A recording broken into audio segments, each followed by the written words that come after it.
this was all circulating around the base, that a giant had been killed, but no one was supposed to talk about it. I saw 3 long, bony fingers reach up underneath the door, curl up to grab it, and then disappeared. When he came over to me, dude, he slithered over to me. And this giant comes out of the cave, and they're all frozen. And he starts running and firing at this giant. Well, the giant moves. He's got a spear in one hand, and he's running really fast and spears Dan and holds him up like this. Somebody yells, shoot him in the face, shoot him in the face. They basically decapitate him. Got closer, got closer, got closer. When he got about 15 yards away from me, I raised that 12 gauge and I blowed his head off. I feel something pulling at my leg, and I look over and there are 2 small gray entities pulling at me. And they're literally, I'm getting pulled off the bed. I reached my hand into this bush and I touched air. Couldn't breathe and I couldn't move because I know I'm seeing a monster.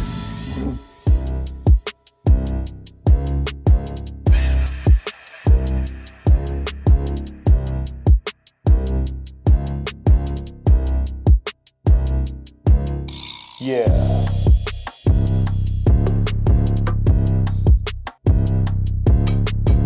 Welcome to the show, everybody. You're listening to The Confessionals. I am your host, Tony Merkel. Thank you for being here. If you've had an encounter or a story you'd like to share with me on the show, go ahead and shoot me an email. My email address is theconfessionals@theconfessionalspodcast.com. That's theconfessionals@theconfessionalspodcast.com. Or go to the website, theconfessionalspodcast.com. Hit the contact section. You can reach me that way as well. Either way works for me. Just get a hold of me. And if you want to hear more shows every week, on Thursdays, we release a bonus show to members only on the website. So if that interests you, go to theconfessionalspodcast.com, hit the join button, and become a member today. And just last Thursday, we released the part 2 of the secret military e-knocking technology, where Charlie made his return back to the show to tell us what happened to him after that episode was released.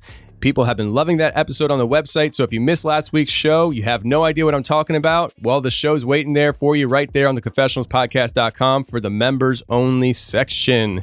And if you want to stay prepared in your life, you never know when that emergency is going to hit, and you want to make sure that you and your family are good, go to preparewiththeconfessionals.com. That's preparewiththeconfessionals.com.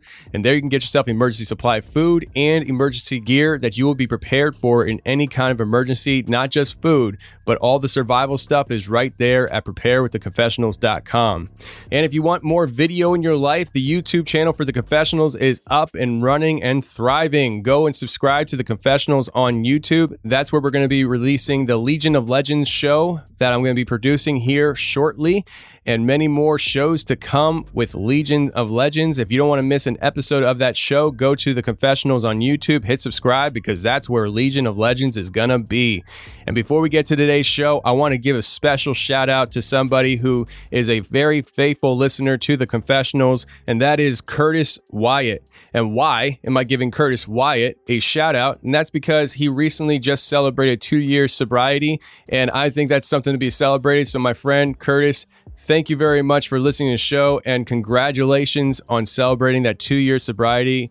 I know it is hard when you have an addiction to kick it, and for doing it 2 years, that seems like a lifetime, I'm sure, but you have a whole lifetime ahead of you of sobriety where the journey is just beginning, my friends. So congratulations, and keep up the awesome life transformation. Now, today we have Chris coming on the show, and Chris wrote a book called Paranormal Laredo, and he comes on the show to talk about all these paranormal things that happen in Laredo, Texas. We just scratched the surface with Chris today. There is a ton of stuff happening in Laredo, and Chris comes on the show to talk about it, including his own, very own Rake encounter. So let's get to Chris right now.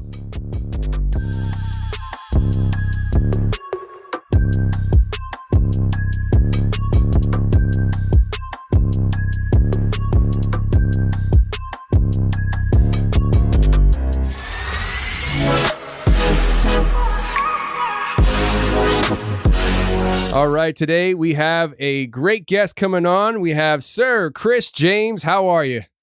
Pretty good, sir. I'm glad you're here. And before we go any further, I'm all new at this, everybody. I got to hit record. Recording in progress. There we go. Now we're recording on Zoom the video. So, Chris, you are a podcaster. You're an author. You're 26 and a half years retired border patrol agent. And I'm sure I'm missing something. You said you were a paramedic at one time. Let's start out with this. What have you not done with your life? I've never worked in a restaurant. Okay. Well, I worked for a trucking company. I was a firefighter. I was a paramedic with the border patrol. Drove a bulldozer when I was 16 until they found out how old I was. Also ran a crane until they found out how old I was.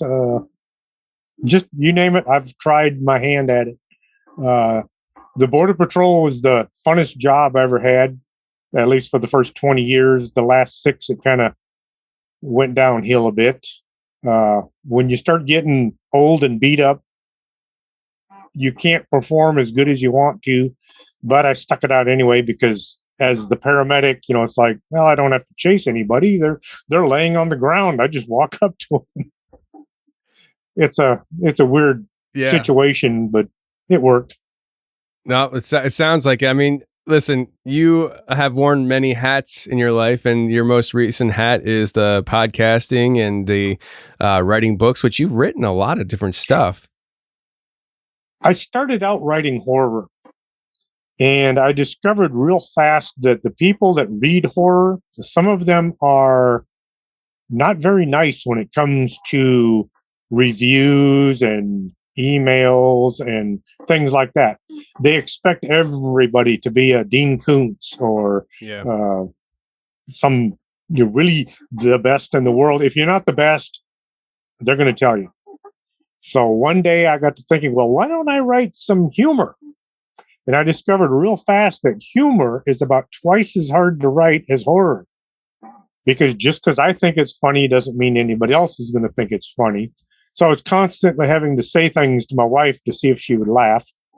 And if she just stared at me, I knew, well, I guess I'm going to have to change that in the book. And after I had written several humor stories, a friend of mine who ran the local paranormal research group, the Laredo Paranormal Research Society, they were looking for somebody to write a book about their endeavors, their history. And I told them, hey, I'll give it a shot. Let's see what happens.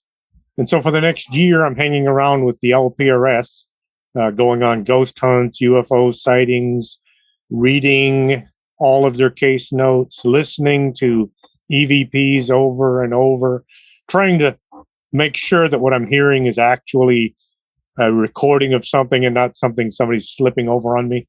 I didn't want to say a lot of good things about these people and then find out later I'd been had. Yeah. After a year of this, I discovered they're the real thing. So I wrote the Laredo Paranormal Research Society's history. And when I finished, I swore I was never going to write another nonfiction book because it's work. It's 10 times the work of fiction because to begin with, it has to be true. That's what nonfiction is. Then it has to make sense. In a fictional story, if you want a guy's revolver to fire 27 bullets, well, it fires 27 bullets. It doesn't work that way in reality. So nonfiction, it has to add up. We were doing a ghost hunt investigation out at our local fort, military fort, called Fort McIntosh. It's now the Laredo College, and it was open to all the students and all the staff. And we were wandering around doing the ghost hunts, looking at different things. And the president of the college said, has anybody ever written anything about the fort? And of course, everybody turned and looked at me, and I'm like, oh, there's a page about it in the LPRS book. So as soon as I got home, even though I said I wasn't going to do it, I started writing Fort McIntosh and the Paranormal. That's when I first found out a lot about the little girl, which will come up a lot in the future. once I finished Fort McIntosh and the paranormal, I had a whole lot of stories that people had told me that didn't have anything to do with the fort. Lots of ghost sightings and UFO sightings. And it's like, well, I've almost got a book written here. I might as well go ahead and hammer it out. And that's when I came up with Paranormal Laredo. It was all the things given to me by people while I was writing the second book. And it was an eye opener. I had no idea that Laredo was such a interesting town. And the way I approach people is kind of worries my wife, I think. If I'm standing in line at a restaurant, at a grocery store, I'll just turn to anybody standing around me and I'll say, have you ever seen a ghost? Are you serious? That's how you go? Wow. And a lot of people will give me really weird looks. Then I'll hand them my business card and they'll say, look, I am a writer and I'm looking for stories. And I've gotten a lot of really good stories that way. And sometimes it's not the person I'm talking to. I was at a Luby's cafeteria and I asked the server. She said, no, never seen a ghost. And the guy standing in line behind me says, hey, I live in a haunted house. And about a week later, I'm sitting in his living room and he's telling me everything there is about the weird things going on in his home. Like I said, I had no idea Laredo was such an interesting town until I started on that third book, Paranormal Laredo. And when I first got to Laredo, 1988, the first thing I hear about is there's a ghost of a little girl that hangs out in the shopping mall, Mall del Norte. And I kept hearing this story from different people. And of course, I'd ask them, well, did you ever see it? No, but I know somebody that saw it. Well, that's kind of good, but that's not quite what I'm looking for. And I just listened, but I didn't write any of it down because at the time I wasn't writing. Well, when I started writing Paranormal Laredo, I thought, what's the worst thing could possibly happen? I went to the mall, I went to the front office, and I walked in and I asked the gal standing behind the desk if she knew anything at all about the ghost of the little girl. She called security, but for a good reason. The security guards came and they talked to me for the next 2 days, telling me all the stories about the little girl that has been seen hanging around in the store, in the mall. Wow. She's about 8 to 10 years old, has long brown curly hair. She's always got on a white dress that comes down to her knees. Her shoes have buttons on them, which they stopped doing that in 1917. Sometimes she has a balloon. Sometimes she has a doll. And sometimes she doesn't have anything. She just sits on a bench in front of the Sears store. And the cleaning staff who see her the most have gotten to a point they ignore her. They'll see her and it's like, oh, don't look. There's that little girl again. Because if they approach her, if they acknowledge her, she just disappears. Wow. And it's one thing to see a little girl, but to watch a little girl vanish, I guess it's a little more unnerving. And like I said, for 2 days, I sat in the office at the mall listening to people telling me their stories about either seeing the little girl or seeing something that she had been involved in. They walk through the place at night when it's pitch black outside and it's dark, and they'll hear somebody crying. And it's like it's coming from inside a store that's all locked up. Now they've got a choice. Do they call, get the key holder to come unlock the building so they can go in there and search knowing there's nobody in there, or do they ignore it? But it's gotten to a point where it is so common, it's just everybody is encountering it. They pretty much ignore it now just because they know there's nobody in there. But yeah, this little girl, nobody knows who she is. And what's really bizarre, when I was writing the book about Fort McIntosh and the paranormal, the police officers that work at the college were telling me about encounters with a little girl. Long brown curly hair, white dress, shoes with buttons on them. And she's been seen all over the college at night in places where little girls shouldn't be, like inside the motor pool, walking into the chapel, which is now Trying to think what the chapel is now like a museum, I believe. They keep seeing her all over the place. And my big question is this the same little girl that is being seen in the mall? Because the description is the same. So as I'm going through life, I'm talking to different people. The girl at the mall that does the one that started me talking to the security guys told me that I should talk to the folks out at the arena, the Sames Arena, or sports place, because they've seen the little girl out there too. It's about 20 miles from the college to the arena. Security guard sitting in his booth looking at the cameras, he sees a little girl wandering around in the parking lot. And his description, long brown curly hair and a white dress. He didn't see her shoes because he wasn't that good of a camera.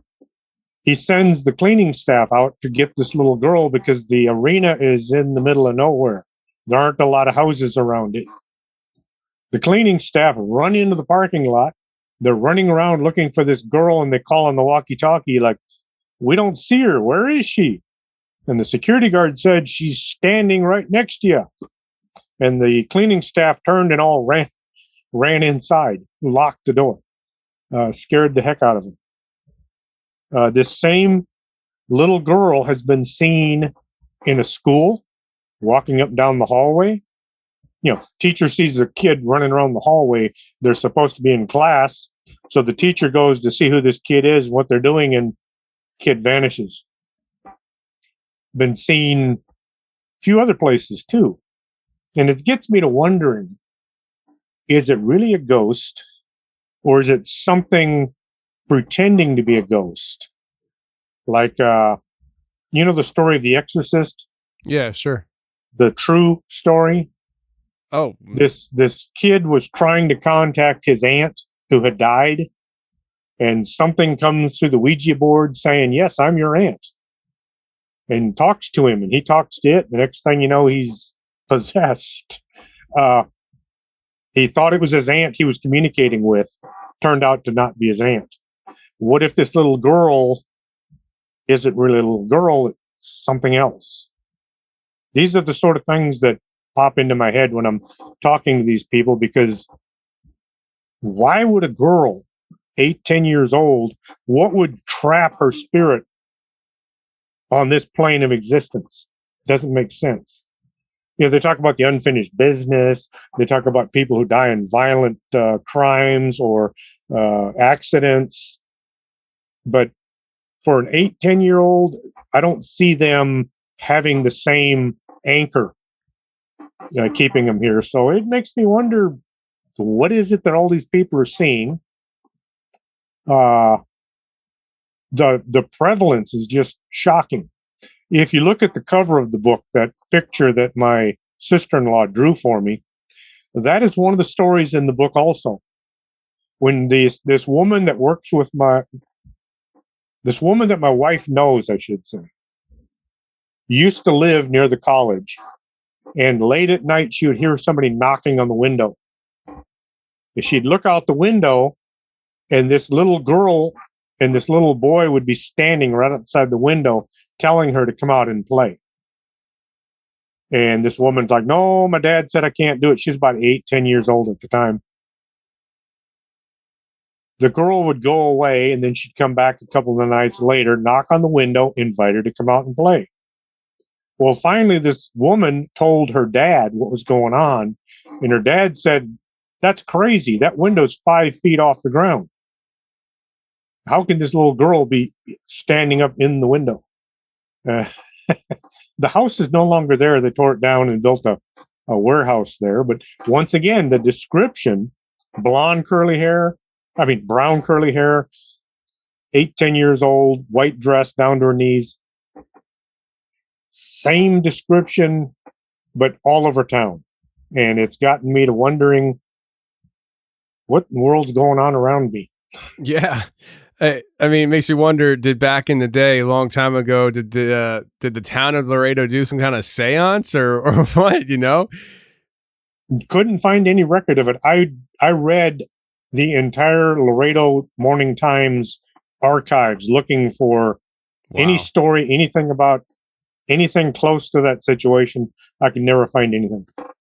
That's I out of everything you just said, I find it most incredible that you read the entire archive. Well, I searched the archives, I should say. Okay, all right, because it's man, yeah. You highlight certain words, ghost, spirit, and that's interesting. I should look into learning how to do something like that. That'd be kind of fun. I spent so much time at the library that I started referring to it as my office. And I would get upset when I would walk in and somebody else would be sitting in my desk. That's my spot. I etched my name on the seat. Yes. They only had one computer. And if somebody else was on it, I'd have to either wait or go away and come back the next day. But yeah, I started referring to it as my office, my computer. Well, I mean, you put enough work in there, I'm sure you can. The girl in the white dress has also been seen in the library. Once again, new guy had just gotten hired on, so he's doing his best not to mess up, and he's working in the library as an assistant librarian. And it's the end of the day, and so what they do is they walk through the building to make sure that everybody is exiting, and he's following a woman with 3 kids to make sure that they get out the door. And she turns and walks into the bathroom. 3 kids walk into the bathroom with her. So this guy is standing there waiting for her to come out so he can make sure she leaves the building. The woman walks out of the bathroom with 2 kids. And she left the building. He's like, where'd the little girl in the white dress go? So he calls over one of the female security guards and asks her to go check the bathroom. She goes in, she looks, she comes back out. It's like, nobody in there. And then she kind of laughs and says, it must have been the ghost. So welcome to the Laredo Library. Weird story, but that's what happens when you ask people if they've ever seen a ghost. They'll tell you if they have. Yeah. And some of them will surprise you. Yeah, I've learned that as well. I mean, just being a podcaster, people find out what you do with the podcast, and all of a sudden people that you've known for a long time will come out of the woodwork and say, hey, I saw a UFO and this, that, and the other. I had a guy, I live about 5 minutes from a power plant, nuclear power plant. And I had a guy that I worked with. He came to me and it's like, man, I'm telling you, actually 2 guys separately came to me to tell me that they saw UFOs flying around the power plant years ago. It's like unsolicited stories that people just come and tell you when they know what you're doing, you know? Mm-hmm. Well, I've had people send me texts. I just saw a UFO flying over Father McNabo Park. It was a giant triangle that was following the river, soundless. And I asked them, give me some more details, with date, time, this, that, and the other thing. All of a sudden, they didn't want to talk to me. I don't know what happened. Somebody got to them.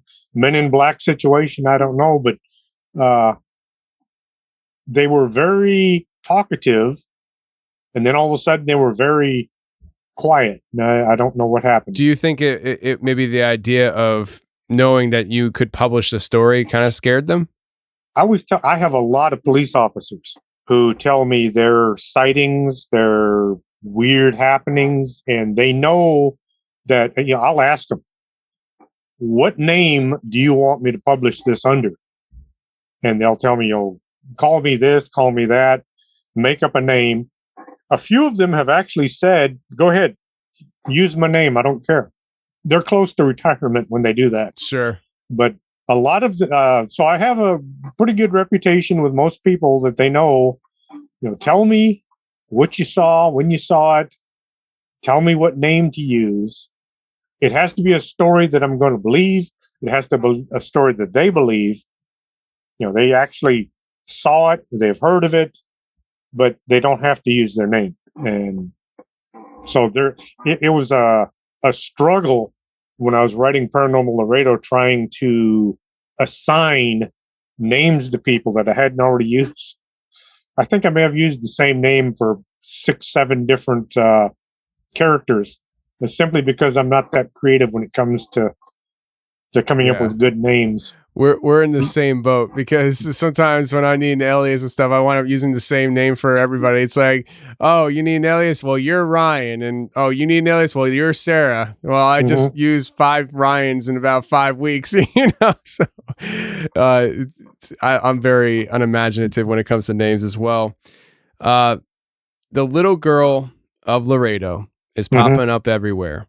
But the Laredo in general, it's not just this little girl all over Laredo and, that's that. Laredo has a lot of weird things from all different angles. Tell us about some of this other stuff. I know you mentioned about the Jeepers Creepers looking thing that several. It all started. A woman was telling me her boyfriend's story. Now, he had a few beers, but he wasn't stumbling, falling down drunk. He'd had like 2 or 3 beers. So he's driving home from where he'd been, and he turned north onto McPherson at the cemetery. McPherson dead ends at the cemetery. It's a junction. And he's traveling north on McPherson, and he feels the truck he's driving like something landed, something hit it. The truck bounced really hard.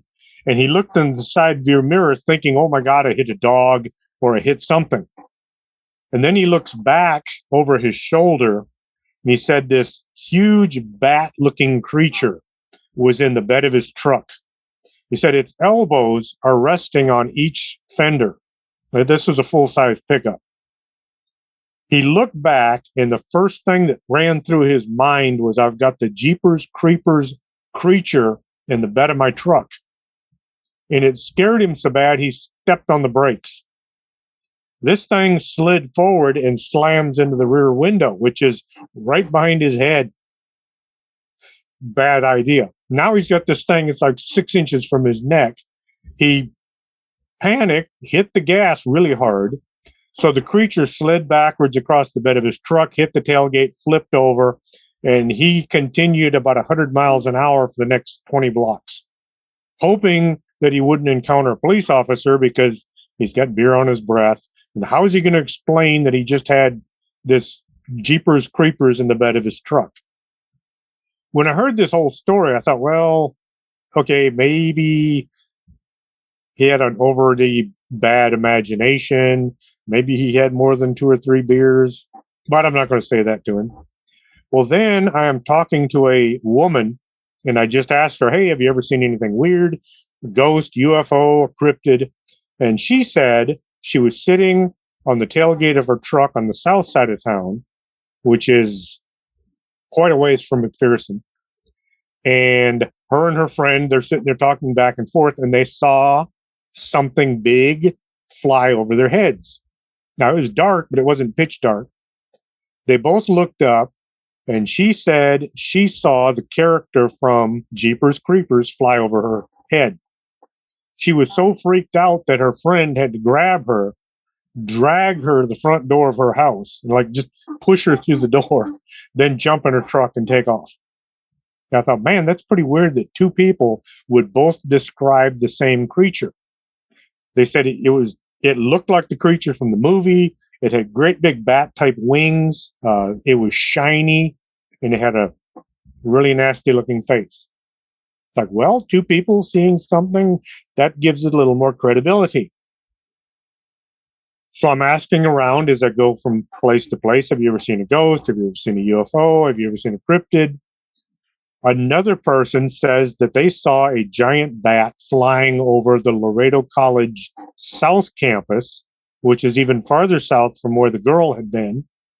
And he said when he looked up and he saw this thing, the first thing popped into his head was, that's the thing from Jeepers Creepers. Then I started hearing farther south from a town called El Cenizo, which is a little town way south. It's 10 miles south of Laredo.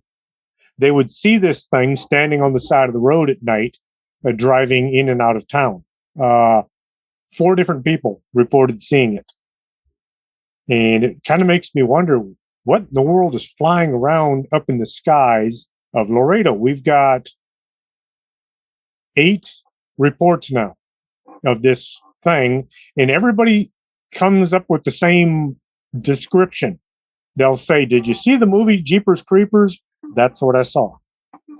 And it's like, what could possibly look like that would be alive and flying around town? It's got me wondering. I spend a lot of time now staring up at the sky. Yeah, I would be too, just out of fear. My Lord. It sounds terrifying. Just weird. And as far as I know, none of these people knew each other, because it's one of these situations. I'm on the north side of town. I hand them my business card. I ask them if they've seen anything. I hear the story. I'm on the south side of town. I hand somebody a business card. They tell me the same story. How could these people possibly, hey, if this guy asks you, it doesn't add up. Yeah, there's this guy, Chris James. He goes around asking for weird stories. Let's all collaborate. Mm-hmm. Yeah, it doesn't make sense, does it? No, not at all. So, I mean, would you classify that as like a cryptid, or would you like a flying demon, or what, I'm going with cryptid simply because most people said it was very bat-like, like a giant bat. We did have the big bird, the one that was seen in the valley years ago, the Thunderbird. We had a few sightings of that in Laredo, but that was a long time ago. And the people were adamant that it was a giant bird. Whereas this thing, they're all saying it's a giant bat-looking creature. So I'm going with cryptid until maybe we get a better look at it and somebody says, we got demons in the sky or something else. It's like the Mothman. It wasn't a giant moth. It was a giant bird. But the editor of the newspaper thought it sounded cooler to call it Mothman, and that's why it got its name. Well, it's made a lot of money with that name, so let's not knock it, right? I've been to Point Pleasant. I've got my picture taken standing next to the statue. Yeah, a lot of people have. I believe it or not, I have not made it to Point Pleasant yet, but I will be driving through West Virginia on my way to Kentucky. And so I'm thinking I might need to make a pit stop in that area. And you need to go to the museum and get a T-shirt or two. Yeah, you got to do stuff. I mean, it's a road trip. And, I mean, they have the big festival and everything. And, in 2020, I was going to be a vendor there, and then everything got canceled. And, now I'm just like, rather not be a vendor. I'd rather just go and have fun, Yeah. So.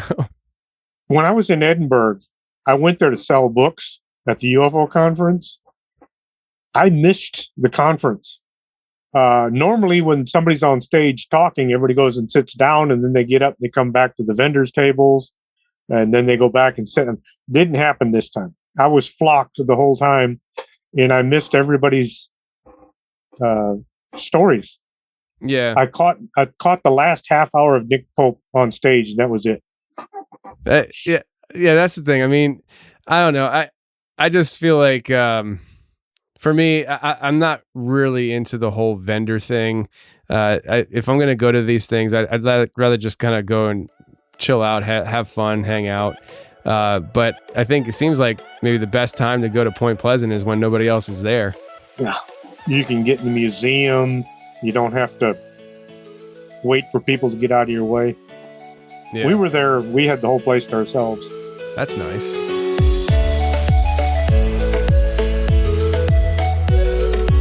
All right, let's take a second and talk about our sponsor for today's show, which is HelloFresh. So, hello, good food.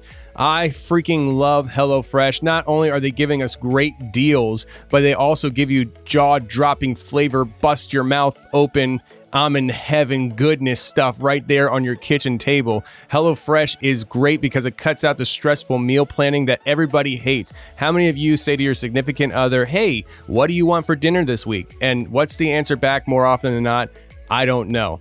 I hate the meal prep. My wife hates the meal prep. And with HelloFresh, meal prep goes out the window. The food arrives at my house ready to rock. All I got to do is put it together and boom, the family's eating good tonight. The flavors are amazing. I can't stress that enough. The flavor of the food that they're sending and the recipes are second to none.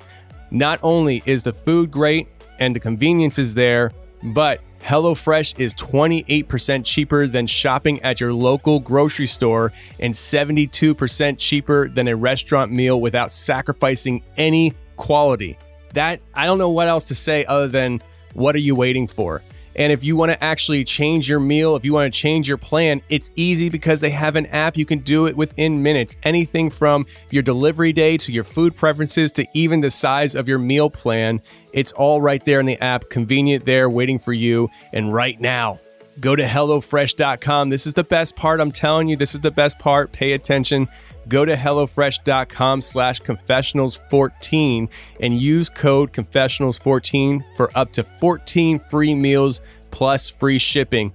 It's easy to remember.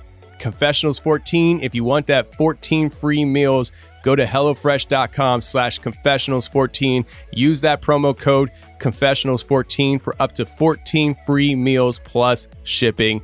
Go.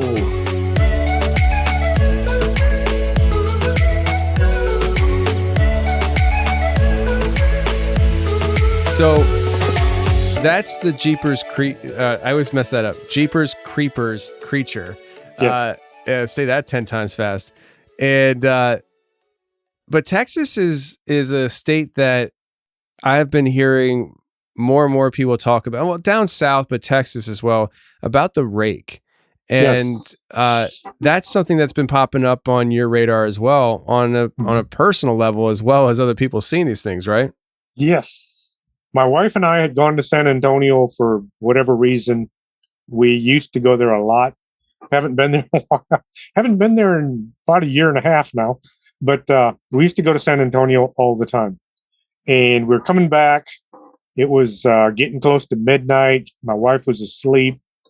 And as you come into town, there's a sharp curve right after a railroad bridge. And you have to watch because people have a tendency, I've got to get off at this exit, and they'll just zip right in front of you. So I always slow down like 55 miles an hour to negotiate under the bridge. As I'm coming up on the railroad bridge, I see a guy on his hands and knees, and he's scuttling up this cement barricade. Now, the barricade is about a 45-degree angle. Not the kind of thing you'd walk up normally. But he is scuttling up it, and I'm watching him as I'm coming under the bridge, and I'm slowing down because I can't really wrap my head around what I'm looking at. He looked like a concentration camp victim. That best description. He was rail skinny to a point where you could see the bones, you could see the knobs where the joints were, and he's going up this cement incline on his hands and knees. But in my mind, I'm thinking the guy is moving more like a spider than a human. And he was literally scuttling up this cement wall, 45-degree angle. So as I go by, I am really going slow, and I'm looking at this guy thinking I should stop and see, is the guy okay? Is there something wrong with him? But then I'm thinking, I've got my wife in the truck with me. If I stop, I'm responsible for what happens to her, what happens to me, what happens to this guy, and I'm not on duty. So I don't really have a justifiable reason to stop. So I kept going to the house, told my wife what I'd seen, and she thought, it's probably just some wino, some really, really bad shaped wino. Didn't think much of it after that. A podcast that I listen to all the time, Expanded Perspectives, a couple of guys out of Weatherford, Texas, they were talking about the Rake. I thought, I wonder what the Rake looks like. So I look it up on the computer, and the images that I saw, that's what I saw under the railroad bridge, scuttling up this wall. I thought, did I actually just see the Rake? And the more I thought about it, you got the image burned into your mind. That's what I saw. The image on the computer was the image that I had seen under the railroad bridge.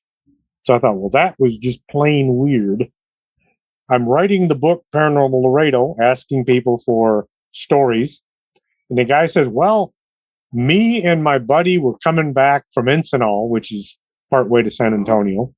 We're driving south on 35, and we saw a super skinny guy with pure white skin jump the K rail, run across I-35, and disappear into the bushes. And when they told me where they were about 100 yards north of the railroad bridge where I'd seen that thing. And I pulled up a photograph of the Rake from the internet. I showed it to them, and they said that's what we saw. Both of them. Quite a surprise. Yeah. Then talking to people, like I said, hand them a business card. Ever seen a ghost? Ever seen a UFO? Ever seen a cryptid? Guy said that he was working in an oil field situation. He was one of the workers. They'd set up some pumps along a road, and they wanted to document the serial numbers on the pumps. Nice, quick, fast, easy way to do it. Click a picture of it with your cell phone. So he took a picture of the pumps. You can see the cell phone. You can see where it's parked. That way, if anybody messes with it, you know what's going on. He gets home. He looks at the picture of the pump, and standing on the other side of the pump was this skinny, white creature, big black eyes, staring at him, and it was kind of hunched down in the middle of the road. Once again, I pull up a picture of the Rake on my cell phone, and we compared the two, and that's what he'd seen. This was about 20 miles out of town, the middle of the nowhere on a ranch at an oil rig. Several people have reported seeing something weird running around in that general vicinity, though, of the railroad bridge. And it's one of those things, every time I drive past the bridge now, and you can ask my wife, I slow way down and I look up the side of the road trying to see if there's anything up there this time. It's the kind of thing, it's like seeing a flying saucer, though. It's like you see one and you're going to spend the rest of your life looking for the second one, and it may never happen. Yeah. But yeah, we've got that weird, skinny white creature, and it's been seen. Maybe 4 or 5 different people have reported it now. Well, you know, what I'm finding interesting about what you said you saw, where you saw it, and where these other people are seeing it, is that it's by these roads. It's a lot of these drive-bys. And I remember I've had a few people on the show that have had Rake encounters. And the very first one was a guy named Guy out of Texas. And I think he was riding with him and his friend, and I'm not sure if there's anybody else in the car, but they saw 2 of these things. And what I found interesting with what you said was it was walking up a very steep slope on all 4. And his friend sketched what they saw, and they started looking around the internet for what they saw, and it was the Rake. And it's just his encounter was a drive-by. Yours was. Several other people you've talked to with these drive-by encounters. It seems like these things aren't very afraid of cars or being seen. It's not like they're trying to be discreet. Where did Guy have his encounter, or do you remember? The guy had his encounter. So I had him come and share his story live when I was doing that Houston show. He came from Houston. Or not from Houston, from Dallas. So if I remember correctly, it was the Dallas area. So it wasn't near Laredo.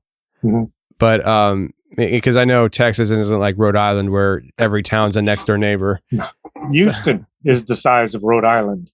Yeah. So the King Ranch, I couldn't even tell you how big the King Ranch is. It fills an entire county. Unbelievable. That's crazy. I had no idea how big Texas was, like comparatively, until I drove from Dallas, Texas to Houston, and it took like 4 hours. And I'm looking at the map, I'm like, but it's just next to each other right here, And it takes me 4 hours to drive from Philadelphia to Pittsburgh. And so it just gives me perspective as to how huge that state is. Just be glad you weren't going from El Paso to Orange, Texas. It's about 980 miles. No thanks. Not interested. It's we got a big state. I can't even think how big Alaska is. That place is just ridiculously huge. Yeah. But yeah, we such a big state. We get a little of everything. Bigfoot sightings, big bird sightings, giant birds, ghosts. It's a happening state. No, it sure is. I mean, I've heard so many things out of Texas, and it's just it has to be partly because of the size. There's geographically speaking, there's more opportunity for weird things to happen. But what about Sasquatch with Laredo? Is there any kind of reports of Sasquatch around there? I kept saying, people would ask me when I was writing different books or I was selling books, and they would say, "Hey, has anybody ever seen Bigfoot?" Especially little kids. And I'd always tell them, "No, we don't have Bigfoot in this area because it's too hot." And then I started hearing reports about Bigfoot in our area. Alice, Texas, which is it 90 miles? No. I think it's 60 miles to our east, a little bitty town. And just north of Alice is Lake Alice, which is also called Finley Lake. Go figure. Little bitty lake, it's got two names. So the police in the Alice area, the sheriff's department and the police department, keep getting reports that people are seeing Bigfoot roaming around Lake Alice. They say they see it, they hear it, they've seen footprints.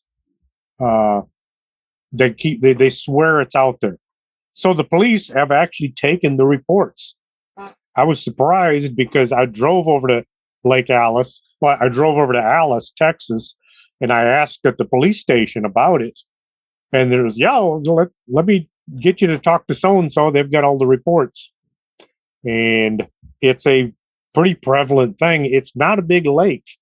And the weird thing is it's surrounded by farmland. So for a big creature to sneak in and out of the lake, it would be pretty difficult unless it's only doing it at night when there's no moon. Well, while I'm investigating this, I hear from a friend of mine, a guy named Joe, who is a paranormal investigator also. He was driving from Corpus Christi to Laredo. He lives in Laredo, but he was from Corpus. He was going home to visit his family and then driving back for work.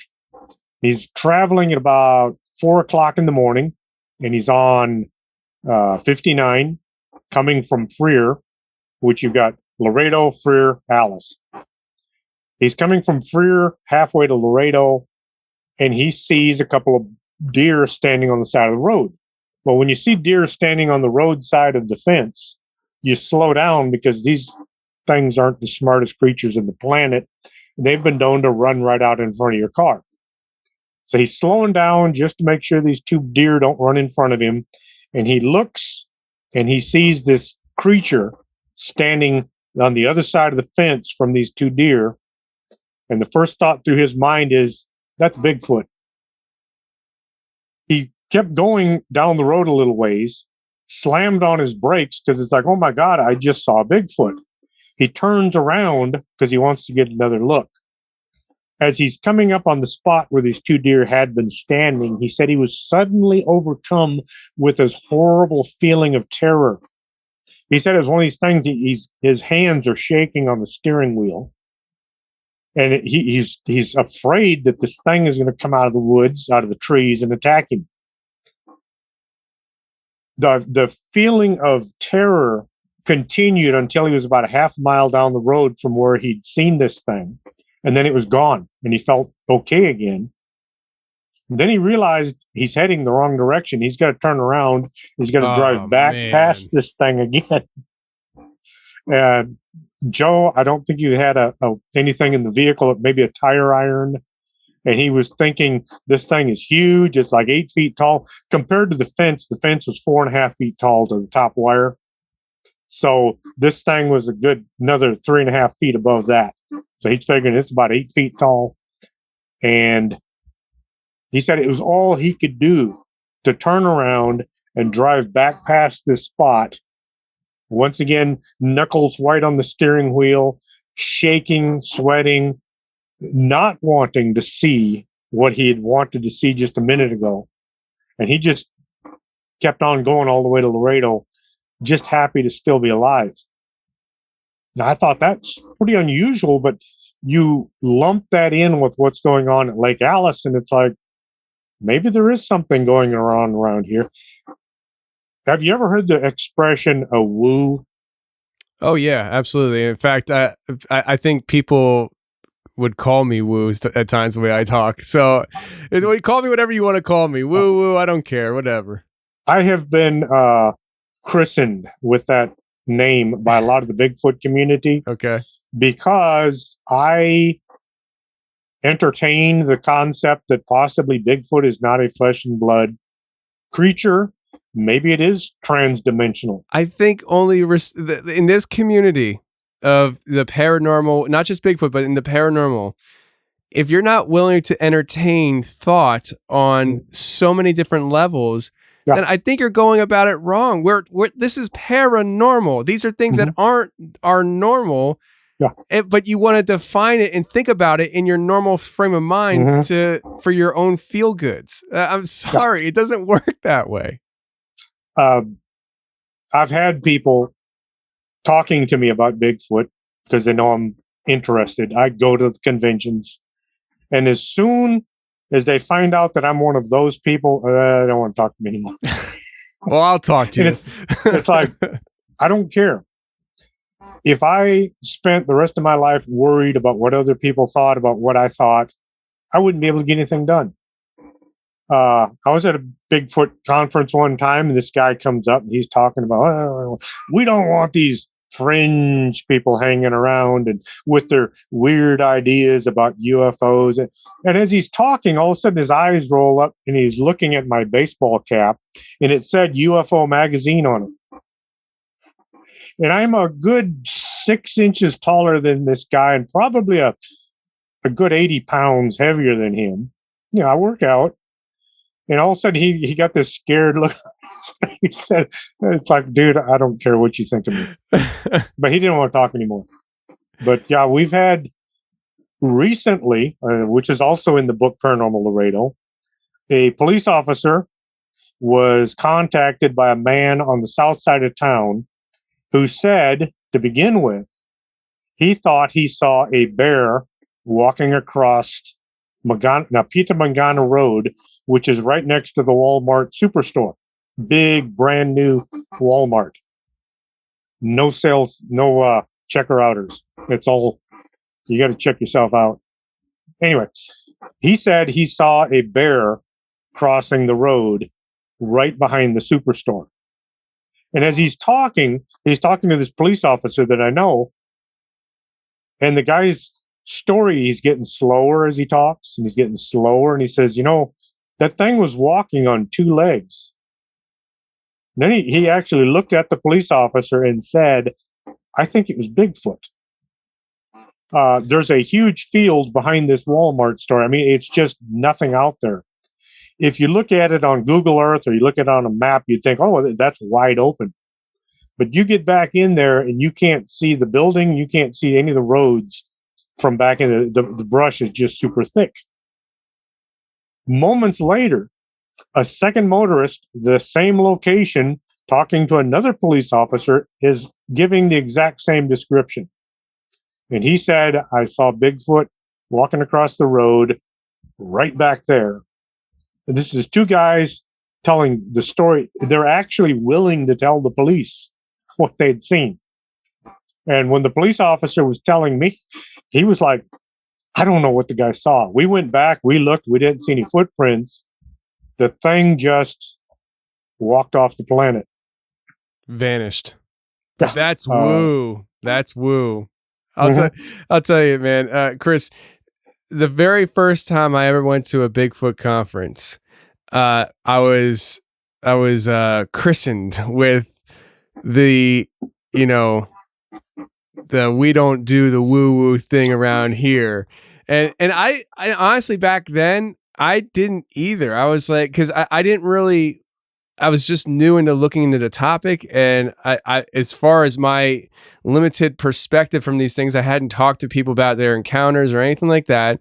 I was like, this must be just a hairy creature that we can't keep up with in the woods. And so, like, this guy, and I'm not going to drop his name. I know a lot of people know who he is, and I don't want to start beef. But I'll tell you what he said. he starts talking about Bigfoot and their capabilities, physical capabilities. And then somebody asked the question about, it was some kind of wooey question. And he went on and on and on about how the woo has no place in serious Bigfoot research. And he was just, basically crapping on anybody who thought that Bigfoot could be anything other than just a primate that we can't find. And I'm just like, dude, you sound extremely closed-minded. Tell me why I should listen to you again. What's that book say? Elkins Creek by James Aiken. He was a sheriff's deputy in Georgia, I believe. And he followed a Bigfoot set of tracks out into a clearing and they disappear. And when he was telling a particular group of Bigfoot investigators this, they were really interested until he said, and the tracks just disappeared. And suddenly they didn't want to talk to him anymore. Of course. Of course. And like, I'm the kind of guy, I'm just like, I don't know what Bigfoot is. And I'm fine being wrong. Because quite frankly, I don't care at the end of the day what Bigfoot ends up being. I'm interested to find out what it is. It's the people who get so much skin in the game of one side. Like, let me tell you what it is. You don't freaking know what it is. You know why I know you don't know what it is? Because you haven't been able to prove it exists yet. So don't tell me you know what it is if you can't prove to the world that Bigfoot even exists. Jeez. Drives me nuts. Remember all the people talking about the end of the world? December 21st, 2012. 2012, yeah. You don't hear a whole lot out of those folks anymore. No. I hope they sold a lot of books because they're not selling any today. If you're going to tie all of your horses to one tree, you just better hope that tree is still there when you come back. And these, if people will swear up and down, it's not this, it's not that. We don't know what it is, but we know what it's not. It's like, if you don't know what it is, you can't know what it isn't. But what can you do? Yeah, and the people that I swear it's like number one thing for a reason, and they're like, well, we got to either keep or get the respect of the scientific community. It's like they don't respect you to begin with. Okay, first of all, you don't have a PhD in anything. They're not going to respect anything you have to say because you hike around in the forest on the weekends. All right, and second of all, I'm not interested in getting the science community's approval on what I do because in today's world, look around you, like the UFO stuff, right? That stuff. Years ago, people were like, well, we got to be careful about how we approach the UFO topic because, we don't want to talk about, little green men because then we'll lose the respect of the scientific community. And now what do we have? The government coming out saying we have craft that weren't made here on Earth. Where's the scientific community now? It's like, I'm not interested in getting anybody's respect. We're just here to talk about what people have seen and logically look at things and be like, oh, so you're saying you actually saw it disappear? Yeah. Okay, let's write that down. Like it's just so silly. I get a little, warm-blooded when I start talking about this stuff. It irritates me. It just irritates me. Now that the government is coming clean, what do you suppose the men in black are going to do for a living? Well, I'm thinking they'll find something. You know what? I think they'll start coming after the people who've seen Rake. So you better watch out. Okay. I've asked my wife that a couple of times. It's like, what really blows my mind, though, is here we've got this Pentagon report. Well, it looked like, 2 pages long, and they didn't really say anything. No, I could have called that. I was expecting less. But the weird thing is, there's not a whole lot of people out there going like, oh, my God, it's real. Yeah. I haven't heard anybody that I know of that's like, holy cow, it's true. There really are flying saucers. The people that knew there were flying saucers still know it. And the people that don't believe it still don't believe it. Yes. Yep. That's weird. I'll tell you, like what you just said reminds me of the mental state that a guy I used to work with has. He says, I'm a Christian, right? And I'm like, okay. And so he's like, I don't believe in Bigfoot, and I don't believe in, ghosts. And I'm saying, well, what about UFOs? Everybody's seen UFOs. I mean, it's literally in the definition, unidentified flying object. We don't know what it is. We're not saying it's aliens. We're just saying we don't know what it is. He's like, nope, don't believe it. And I said, all right, well, you're a Christian. You believe in demonic things, then, I'm assuming. And he's like, nope, don't believe in demons. I'm like, what? Like, I was like, what about the one where Jesus cast out demons? Nope, don't believe it. I'm like, okay, bro, I don't know what to do for you. I don't know what to do for you at this point. Like, whatever. Yeah. Man. Well, listen, I could we could go back and forth on this kind of stuff all night long, but I want to make sure I get you talking about the imaginary friends first before we wrap this up. That completely blew my mind when I first heard about it from Blanca, who's the grandmother of a little girl. And it's one of these deals where I don't know if it's considered normal in other parts of the country, but along the border, for kids to live with their grandparents is considered normal. You live with grandparents, you live with your parents. Live with the grandparents, it's a normal function. My wife lived with her grandmother for years, just because, hey, she needs somebody to, be around the house with her, that kind of thing. So this woman is taking care of this little girl. And the little girl, of course, has got this imaginary play friend named Yaya. And every time the grandmother is doing something, every time Blanca is doing something, you gotta give Yaya a sandwich. You gotta help Yaya take a bath. The whole imaginary friend thing. And the grandmother was being a good grandmother and not freaking out or anything. Well, it turns out that Yaya's face was hidden. You couldn't see her face. And the grandmother's like, well, why is that? And this little girl who shouldn't know this sort of thing says that when she was a little girl, when she was alive, her dad threw a radio into the bathtub and killed her. Now, how many little girls are going to come up with that as a backstory for their imaginary friend? Well, the grandmother's like, okay, never mind. I don't want to see this little girl now. Well, the girl's aunt, they had a security camera outside their house, and she saw a little girl standing outside the house, like waiting to come in. She thought it was the granddaughter. It would have been her niece. So she runs to the front door, opens, looks out. There's nobody there. She closes the door, goes back into the house, looks on the security camera. Here's this little girl standing outside the door again. She runs to the front, opens the door, looks outside, no little girl. So she calls the grandmother, wanting to know, where is the daughter? Where's the little girl, the live one? And she says, oh, she's here with me. She's like, well, then who's this standing outside my house? And the little girl says, oh, that's Yaya. So, wait a minute. Your imaginary friends are not supposed to be visible to other people. This kept going on. Other members of the family, like the uncle, was getting upset because he didn't like having Yaya in the house with him.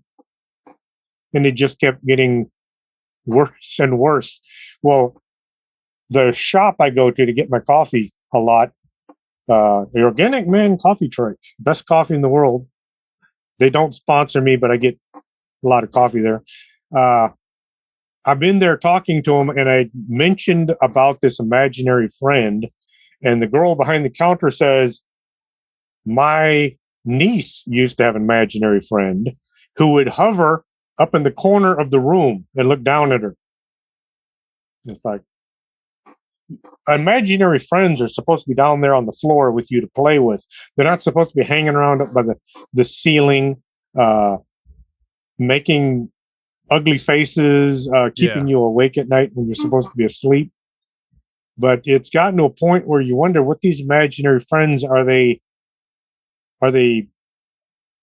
in their minds? And if so, how come other people are seeing these things on camera?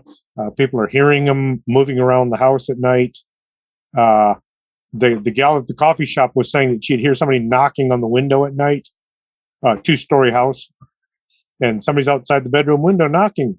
Of course, she'd run and look out there, and there's nobody there. And the imaginary friend apparently disappears as the person gets older.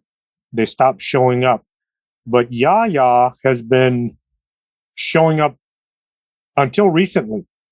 The little girl, I believe, became a teenager before Yaya stopped hanging around. It's been a very weird story. I don't have all the details straight in my mind because I wrote that book, 2 years ago? And it was so many weird things about this imaginary friend.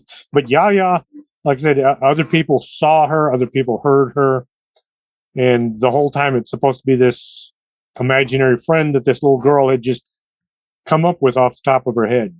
Yeah, I know in the email you mentioned how like it took dozens of emails between them to get back to you and stuff and all the whole story. But Yaya sounds Dutch, first of all. Yaya, but I'm just saying. My wife told me that I'm starting to do a lot of the bad dad jokes, and that was probably one of them. But no, I've always wondered about the whole, imaginary friend thing, where it's like, not all these may not be imaginary friends. I mean, for instance, who gave it the imaginary friend label? Usually the parents do out of comfort, like my kid's saying things. Oh, it's an imaginary friend. What if it's not? What if it's not? It doesn't sound like Yaya was, because you shouldn't be seeing other people's imaginary friends. It would show up on the security camera, but when she'd look outside the door, it wasn't there, which is very similar to the girl that was at the LEA. They could see her on the camera, but they couldn't see her in the parking lot. And I've heard it both ways also. I've heard where people will see somebody, they'll go to take a picture and they don't show up on the camera. And then I've heard where they've taken a picture, they see somebody on their camera that wasn't there in the first place. So it makes you wonder what world's going on. Well, I don't know. I don't think you're claiming to know. And that's what I think is important with these kind of shows that you have, is that, it brings people to this point on the table where it's like, okay, the world is a little weird and we don't have the answers to everything, and it's okay to talk about it. And, that's what we're doing here. If these things were explained, it wouldn't be entertaining. It wouldn't be exciting. It wouldn't be interesting. The day they catch a Bigfoot, bring him into town, and they say, look, here it is. Here's Bigfoot. It's not going to be interesting anymore. Are you familiar with the Oak Island treasure, money pit? Am I familiar with it? Listen, I first of all, I'm fascinated with hunting treasure. Oak Island, my Lord. If they offered me a stake on that island, I'd take it. I tell my wife all the time, though, no matter what they find, if they do find the Ark of the Covenant at the bottom of that hole, it's not going to be exciting enough. Whatever they dig up at the bottom of that, it's got to be earth-shattering. And then it's going to be like, oh, shoot. The story's over. There's no more mystery. Yeah. We found what's at the bottom of the hole. Well, that's going to ruin that show. I know. Well, that's how I feel about the whole UFO disclosure. I was like, man, I hope they don't have anything good in there, because it might ruin my show. All of a sudden the mystery's gone, But I had faith in my government that they would not tell me anything. So they held true to form. I kept telling people at the Edinburgh UFO conference, people kept saying, do you think they're going to tell us anything new? No. They're going to rehash a whole bunch of stuff we've already heard. They're not going to really tell us anything. It's going to be a whole lot of double speak, and you're going to walk away going like, what the heck did that guy just say? And that's what they did.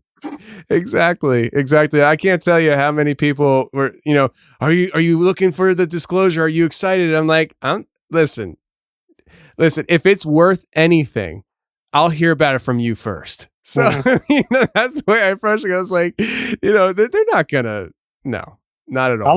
I like what George Knapp said. He went to Russia to talk to the KGB agents, hoping that he would get some information from them about sightings of UFOs in the United States. Well, that's a good angle to take. That's a great angle to take. I used to have a book a long time ago. I think it was by Glenn Campbell, but I'm not going to swear, not the singer, the UFO guy. And in it was a picture of Area 51. And I'm talking years ago.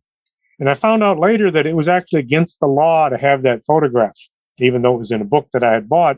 But he had got the photo from a Russian intelligence agent. Wow. Somehow. And it's like, jeez. I don't know if that's exactly legal or not. I don't have the book anymore. I loaned it to somebody and they kept it. But yeah, it was just hilarious. He had to buy a picture of a top secret U.S. base from a guy in Russia. Unbelievable. I got a show coming up in probably a few weeks to a month or so. I imagine this guy's coming up soon. He worked on Area 2, I believe. Oh, S2? Yeah. And, S2, yeah. And he had some interesting stories. And I've been patiently waiting to put that show out. So the audience can look forward to that for sure. I've actually met one guy that said he worked at Area 51. He was in the military. And I asked him, he wouldn't say a word. He just said he was assigned there. He was in security, and that was it. And it was like, no, not going to stop. He still had the stripes, and he didn't want to lose them. Yeah, it's understandable. Most people, of sane mind would say, yeah, not on my watch. You're not going to get me to talk about it. We're looking for the crazy ones that have nothing to lose to talk. But Chris, man, you have had a lot of stories to share with us, and your book here, it has tons more in it. Yes. And for the audience listening right now, this is a over 200-page book filled with stories. The book's called Paranormal Laredo. Where can people get your book at? If you're in Laredo, which few people are, you can get it at the Organic Man Coffee Truck because they sell books there, or at the Phoenix Bookstore on Victoria Street. If you don't live in Laredo and you're not coming this direction, you can get it at Amazon.com. Just look for Paranormal Laredo. It should be the only one that pops up. That, and you can get the other two, the Laredo Paranormal Research Society and Fort McIntosh and the Paranormal. And none of the stories, like if I talk about it in one story, I just don't really talk about it a lot in the others, so that you're not reading the same thing over again. Yeah. I hate it when people do that. Like you buy a brand new book and the first half of it is stuff you've already read. Yep. That's annoying. That's requirements by a publisher to have a certain amount of pages. So, but yeah, that's great, man. And hopefully people go check it out. And also, the name of your podcast is what? Because people are going to be interested in the beginning. I don't think you said the name of the podcast. I don't think it's Strange Things with Chris James, and you have to type out the whole thing because there's 35 other people that have podcasts that start with Strange Thing. Wow. Joshua P. Warren has one, Strange Things with Joshua P. Warren, but I had the name first. I had it before the TV show. It sounds 2 months. It sounds like you have a little franchise going there. Strange Things franchise. If only I was making some money on it. I don't care what people call themselves, but it's getting a little complicated. Yeah. And it's the whole thing. Strange Things with Chris James. You can find me on iHeartRadio, Stitcher, all the big names, iTunes. If it's a podcasting platform, they should have me. Awesome, man. Yeah, I know when I first started this show, I came up with the name The Confessionals in my truck. And the first thing I did was I went to Apple Podcasts and searched for The Confessionals to see if there was a podcast out there called that already. And there wasn't. And then I think like the year I started, like maybe 6 months into me starting this show, somebody else started a show called The Confessional. And it has nothing to do with paranormal or anything like that. But I was like, come on, man. Like, get on your own block. This is my block here. Mm-hmm. It's, there's some people, I guess they just can't come up with an original idea. It's kind of like the thing with Bigfoot. You had Finding Bigfoot, and then you had mountain monsters, you had Alaskan monsters, you had underground monsters, and beat it to death. Yeah. We had ghost hunters. Then you had ghost something else, and paranormal Ghost this, Adventures. paranormal that. And it's like, holy cow! The Travel Channel should change their name. Yeah. Well, you know what? I'll tell you one thing. They're only doing things that are profitable. So whatever they're doing, you can bet if there's 2-3 seasons, it's because it's profitable. Because if it's not profitable after the first season, it's gone, So anyways, Chris, I could talk to you for hours here. But friend, thank you for joining me on the show. And everybody should definitely check out your podcast and book. Thanks for being here, man. Thanks for having me on the show. I've been listening to you for years, and all of a sudden one day I thought, maybe you'd like to be on with me, or me be on with you. And so I sent you a note, and it worked. Absolutely. It's as easy as that, Chris. I mean, you're a testimony right there. So many times people will say, I wasn't sure if I should email. I'm like, I say that every show. The Confessionals. I know it's the longest email in the world. I probably could have thought of something shorter, but the Confessionals at theconfessionalspodcast.com. This is not that's not 7 stories below my pay grade. I get the emails. So just shoot me an email, everybody. Chris did it and he got on the show. So, all right, man. Thanks a lot. Appreciate you having me.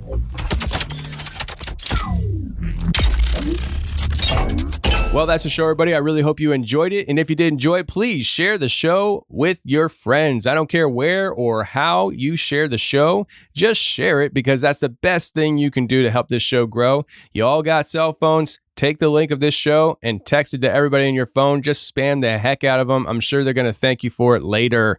And also, please go ahead and subscribe to my show, my other show, Hammer Lane Legends. I do it with my dad. It's a podcast where we talk to people from the transportation industry and all the bananas things drivers see from the road. So if that interests you, go ahead and subscribe to Hammer Lane Legends today on any podcast playing platform and on YouTube. So while you're over there subscribing to the Confessionals YouTube channel, go and subscribe to Hammer Lane Legends YouTube channel.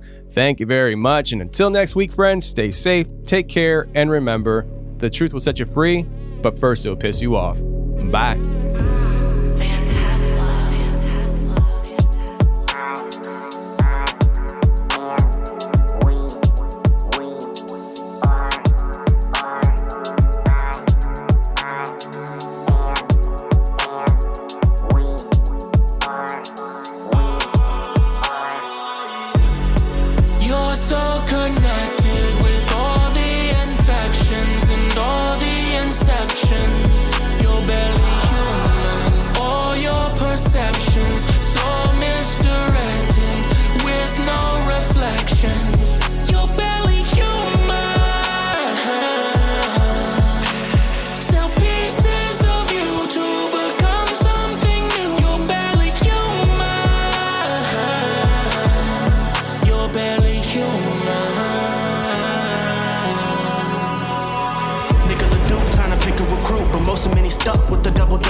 Now they thinking they pop, but you ran into my firewall thinking you hot. I lost commas, made diamonds off trading these stocks. All I know is they putting a lot of gates around crops. I forgot the dude's name, but he buying a lot. So I can't burn bread before the food prices pop. My journey would be long before I hit the gurney. Don't worry, take a look at my pot. My journey would be long before I hit the gurney.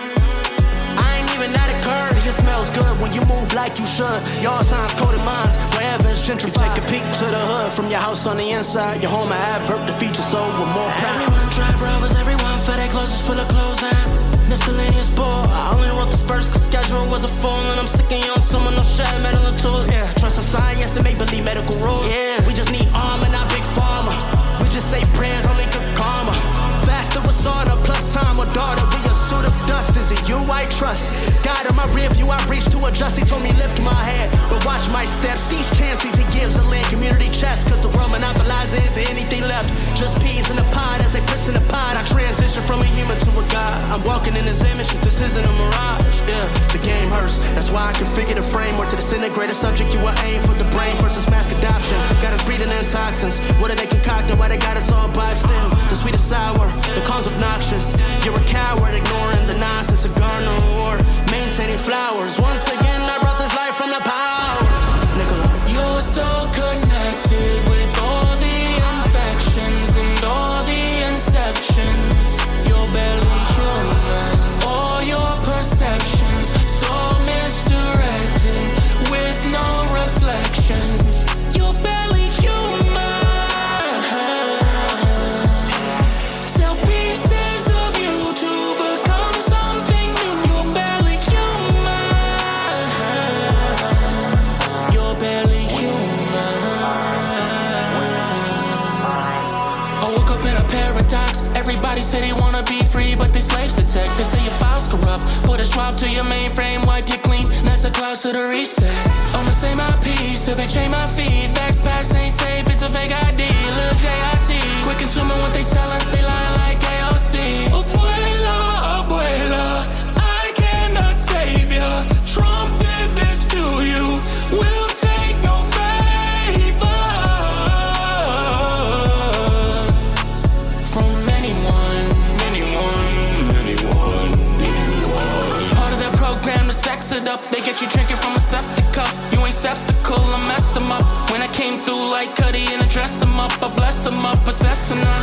But telling me that God ain't real, I'm defiant. It takes less faith in him than believing in science. Maybe I'm biased, they think it's raw.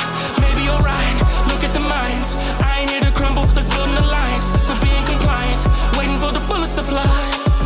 False flags waving in the wind, full of some lies. False flags waving in the wind, full of some lies.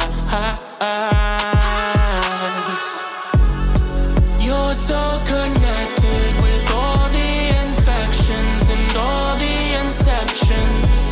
You're barely human. All your perceptions so misdirected with no reflection. You're barely human. Sell pieces of you to become something new. You're barely human. You're barely human.